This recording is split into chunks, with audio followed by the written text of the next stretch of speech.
Olá pessoal, boa noite.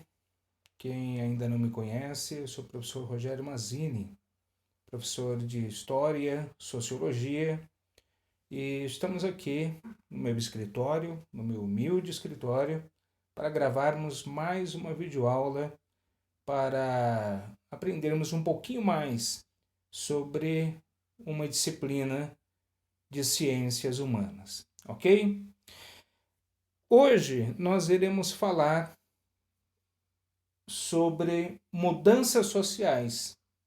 Esse conteúdo ele envolve a matéria escolar de sociologia, envolve o currículo escolar de sociologia, e esse é o assunto que nós iremos tratar hoje, ok?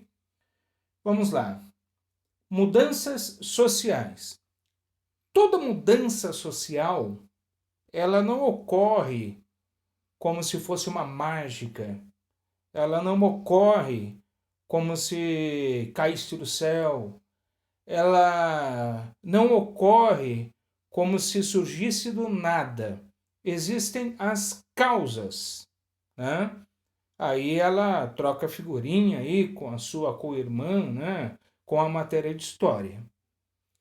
Então, as causas. Vamos, neste momento, a ter a nossa atenção vamos focalizar em causas, os fatores, que são vários, nós iremos dar uma trabalhada pelo menos em alguns, tá? E alguns itens também.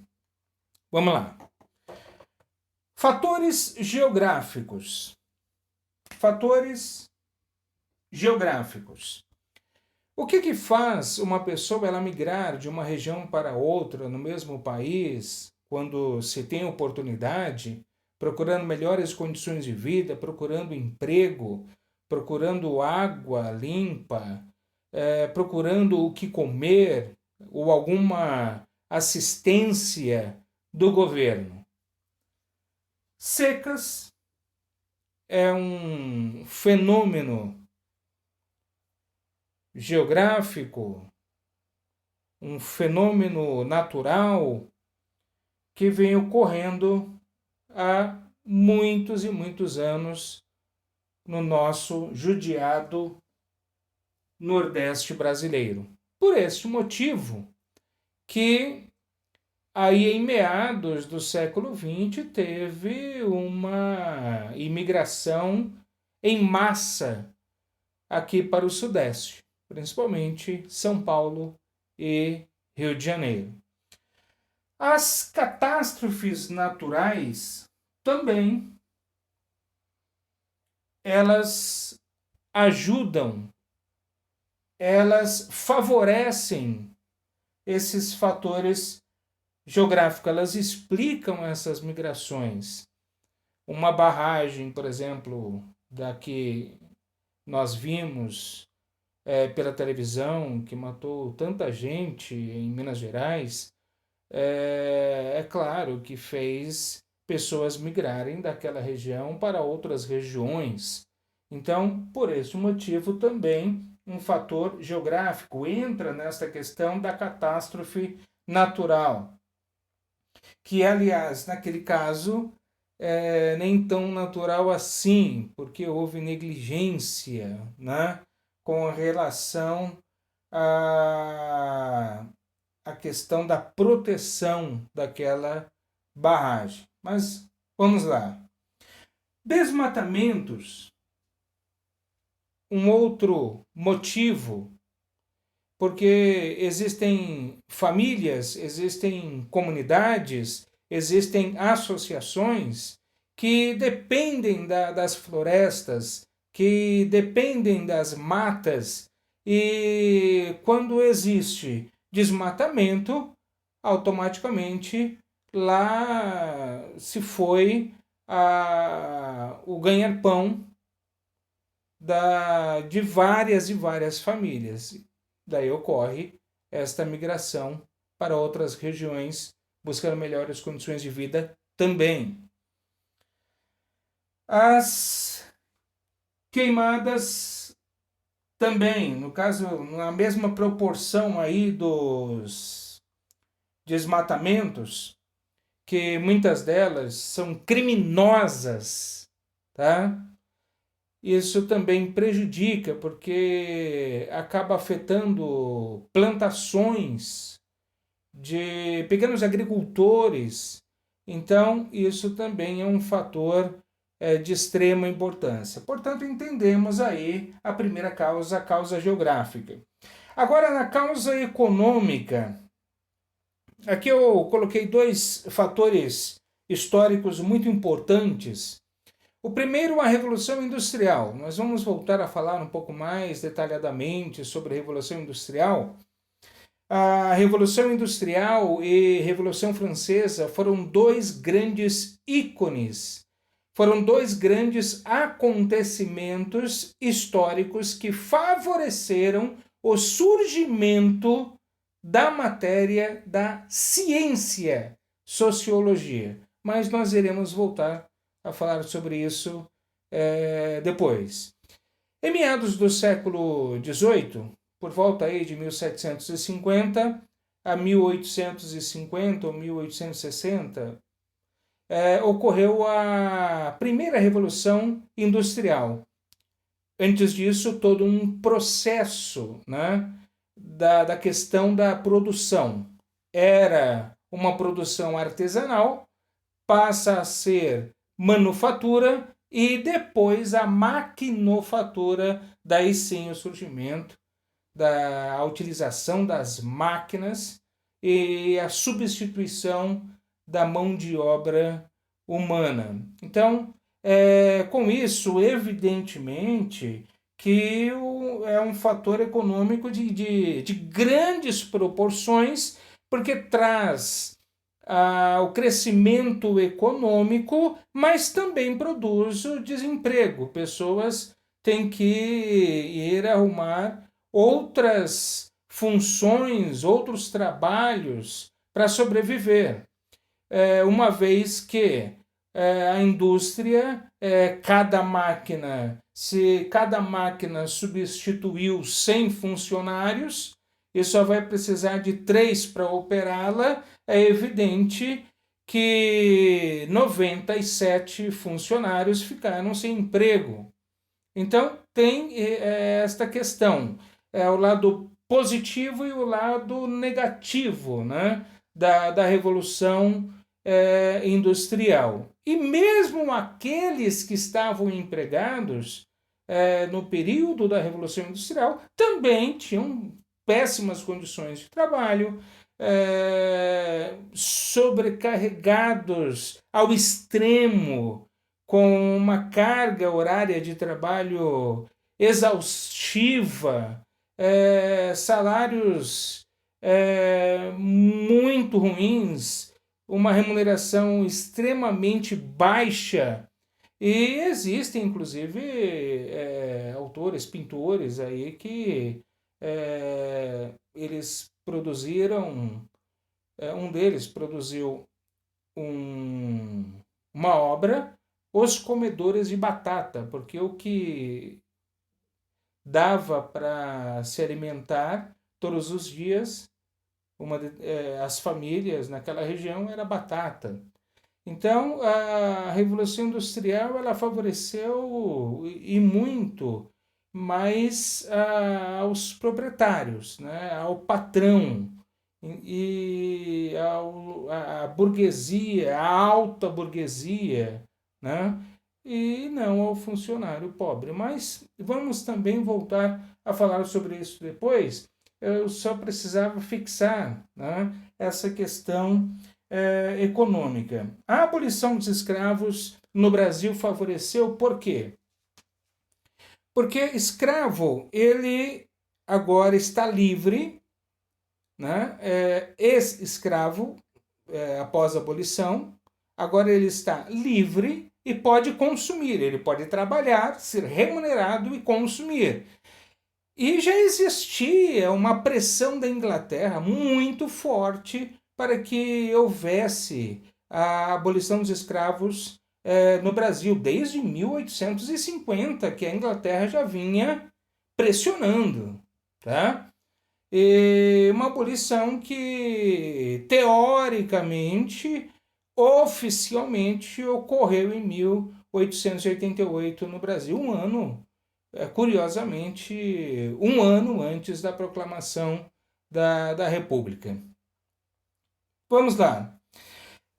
O fator econômico, ele produz a mobilidade social. O que viria a ser a mobilidade social? É o crescimento ou mudança de camada social e econômica vertical.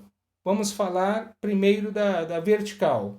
Então, a mobilidade social. Alguém ganha na loteria, lá na Mega Sena, e ela é um pobre que se tornou um milionário. Então, deixou de ser pobre, agora é um rico milionário.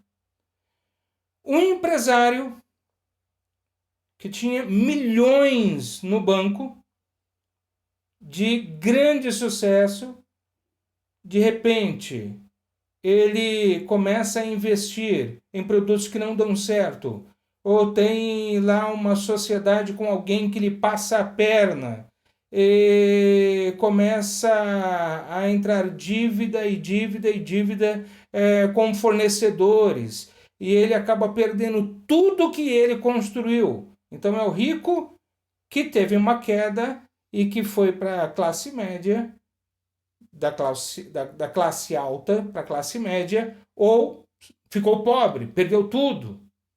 Então, um exemplo que eu dei de alguém que subiu e o outro que desceu.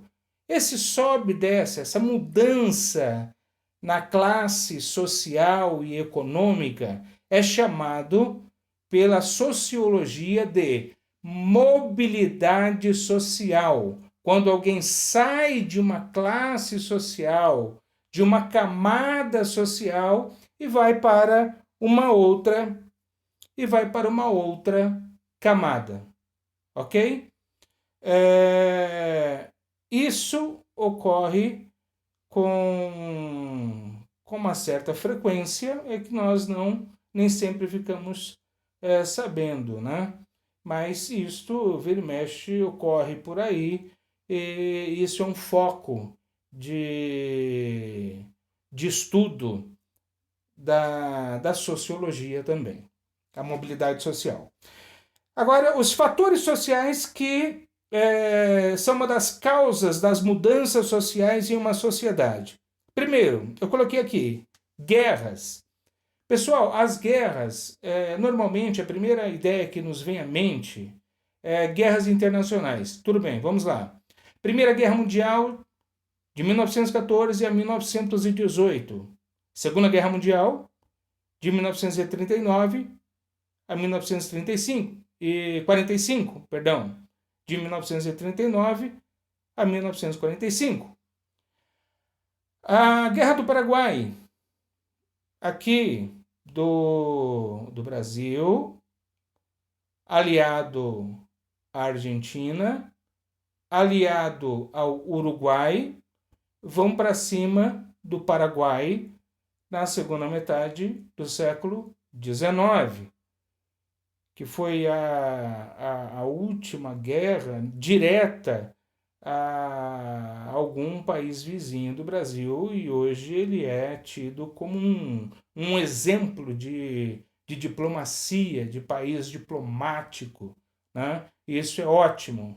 Um país que é um exemplo de paz no que diz respeito à guerra internacional. A nossa guerra é outra, a nossa guerra é interna, é social, é econômica, é política, é ideológica, é a questão, o nosso maior inimigo é a corrupção, a má administração, nós temos outros problemas. A nossa guerra é contra outros adversários internos.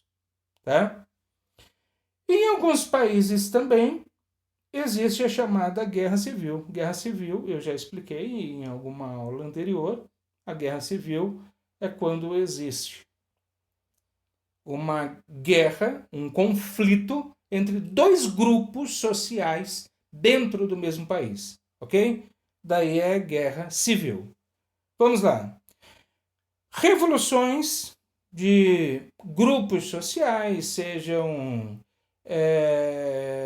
sindicatos, seja ideologias políticas, partidos políticos, pessoas de um determinado grupo social ou econômico, manifestações, tudo isso promove os fatores sociais que ajudam às mudanças sociais, porque normalmente as evoluções elas tendem a ter uma negociação, né? Por volta de quem está protestando. Aqui eu também coloquei a Revolução Francesa. A Revolução Francesa ela foi um marco no século XVIII e que foi um exemplo para o mundo. Você ver eu imagino, né, aquela imagem. O que eu sei foi exatamente do que eu estudei, do que eu pesquisei como professor de história, mas uma nação com as pessoas nas ruas dizendo liberdade, igualdade, fraternidade, é de deixar os pelinhos do braço da gente em pé. Essa luta, né, pela maior participação política, no caso da alta burguesia, e não somente participação política, mas melhores condições de vida da baixa burguesia, né, da pequena burguesia, foi algo que foi um exemplo para o mundo inteiro. E o exemplo foi tão forte que vários outros países do mundo conquistaram a sua independência sendo inspirados na Revolução Francesa e em ideias iluministas, ok? Iluministas vem de iluminismo. Iluminismo vem de iluminar. Iluminar lembra de luz, que ilumina a razão. E a partir disso, esta luz, que é a razão, um movimento social e intelectual em que defendia que nem tudo pode ser explicado através da religiosidade, mas que existiam outros fatores que deveriam ser levados em consideração, inclusive a questão do raciocínio, da razão, do intelecto, do conhecimento. Então, o iluminismo foi fundamental. Mas vamos voltar a falar sobre o iluminismo depois também. É que vira e mexe a gente troca a figurinha de um tema com outro e dá uma ralada aí, né, entre um tema e outro. Mas vamos lá. Fatores culturais. Os fatores culturais, eles ocorrem com muita frequência quando existe o surgimento de uma determinada religião. Quando surgiu no primeiro século o cristianismo, veio para impactar o Império Romano na época, né? E depois disso veio para incomodar o Império Romano na época, né? Então, o que acontece? Acabou se tornando, ao longo da Idade Média, uma das maiores, uma das principais instituições sociais durante a Idade Média, ok? O islamismo, ele veio para ficar em todas as regiões que ele chegou, tá? Muito forte na África, principalmente, ok? Então, a questão da religiosidade é algo realmente muito forte. Os fatores culturais, eles contribuem muito às mudanças sociais. E daí as descobertas científicas, com a ciência avançando, e daí a gente percebe nos nossos dias, pelo menos na modernidade, né? É o telégrafo, o telegrama, o telefone, a televisão, o computador. Então, uma série de avanços também na medicina, carros cada vez mais potentes, eletrodomésticos cada vez mais úteis. A revolução científica ela veio para favorecer nas mais variadas áreas de uma sociedade. Domínio do ser humano sobre a natureza, né? Aí a gente percebe quando ocorre o desvio de um rio, o homem se intrometendo ali na natureza, né? Então, esse é um dos exemplos muito fortes desse domínio do homem sobre a natureza. Agora, dentro dessas forças, dentro desses fatores que produzem as mudanças sociais, existem as forças. Essas forças são influências fortes para uma transformação de uma sociedade. Vamos lá, vou apagar aqui, fica bonitinho, esteticamente. Forças internas e forças externas. As forças internas são as chamadas endógenas. En, do grego, significa dentro. En, dentro. En ou no significa dentro. Então, forças endógenas, ou seja, internas, têm origem no interior da própria sociedade, como, por exemplo, invenções. Qualquer invenção que ocorra no Brasil são forças endógenas que favorecem as mudanças sociais. Forças exógenas, ou seja, externa. Olha aqui, ex significa de dentro de. Ex. Ex ou ek, em grego, de dentro de. Saiu para fora, externo, tá? Exatamente como está aqui. Então, forças exógenas são as que provêm de outras sociedades, tá? Ocorre uma difusão, aqui eu acabei errando, tá?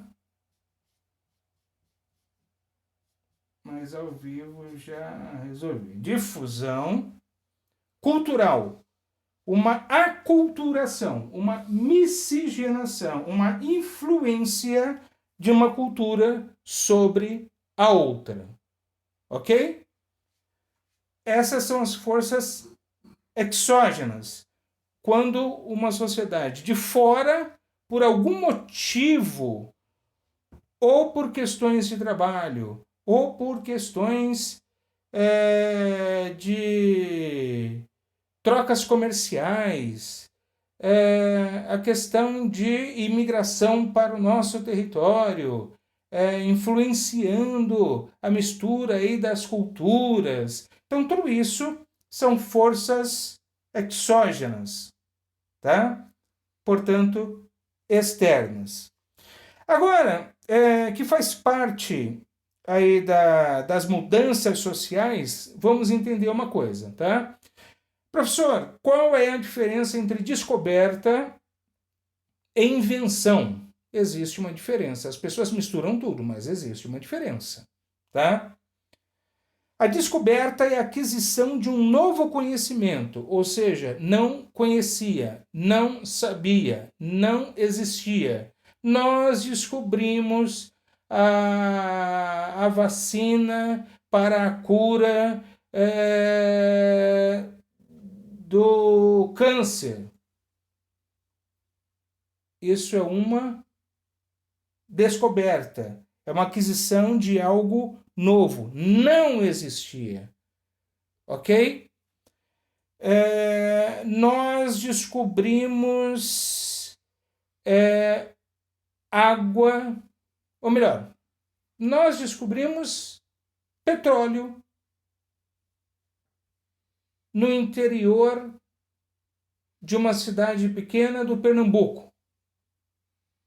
Estávamos lá perfurando, procurando chegar ao mais fundo possível para um poço artesiano, encontrar água, e de repente começou a sair lá um petróleo, lá uma lama preta. Então descobrimos lá o petróleo. Isso é descoberta, tá? É uma aquisição de um novo conhecimento, algo que não existia. Já a invenção é o elemento ativo à aplicação da descoberta, tá? Aqui eu coloquei exemplo interessante, simples, mas válidos. Descoberta da eletricidade. Alguém descobriu a eletricidade. Descobriu que existe a eletricidade. Tudo bem, descobriu, mas e daí? Até aí não vai trazer transformação nenhuma, mudança nenhuma para a sociedade. Beleza, nós descobrimos a eletricidade, mas daí alguém vem e descobre como fazer a lâmpada e, através dessa eletricidade, fazer esta lâmpada acender, daí sim é invenção. A invenção vai trazer mudanças sociais. A lâmpada vai trazer mudanças sociais. A eletricidade, sem mexer com ela, sem usá-la, sem transformá-la, sem usufruir dela, ela não vai promover mudanças sociais. Agora a lâmpada vai. Invenção da lâmpada. No caso, descoberta da eletricidade. Aqui, descoberta da energia nuclear. Isso é descoberta. Descobriram a energia nuclear. A invenção, bomba atômica. Infelizmente, inventaram essa desgraça, essa maldição para a humanidade, essa arma horrenda de países que a utilizam como forma de pressionar, de amedrontar outras nações mais fracas, outras nações que não têm este poderio nuclear e nem poderia começar a ter, porque vai sofrer sanções, retaliações. E, na verdade, a grande questão é: ninguém deveria ter. É essa a verdade. Ok? O grande exemplo disso, da desgraça dessa bomba atômica, foi na Segunda Guerra Mundial. Então, ali foi exatamente um grande exemplo. Existe energia nuclear. O que nós vamos fazer com ela? Bomba atômica. A energia nuclear, descoberta. Bomba atômica, a invenção. Existe energia nuclear. É a descoberta. Nós iremos enriquecer o urânio para usinas, para produção industrial. Daí é invenção. Ok? Eu descobri o ferro. O ferro por ferro. O ferro não traz mudanças sociais. Mas se eu pegar este ferro e a partir dele fazer objetos úteis, utensílios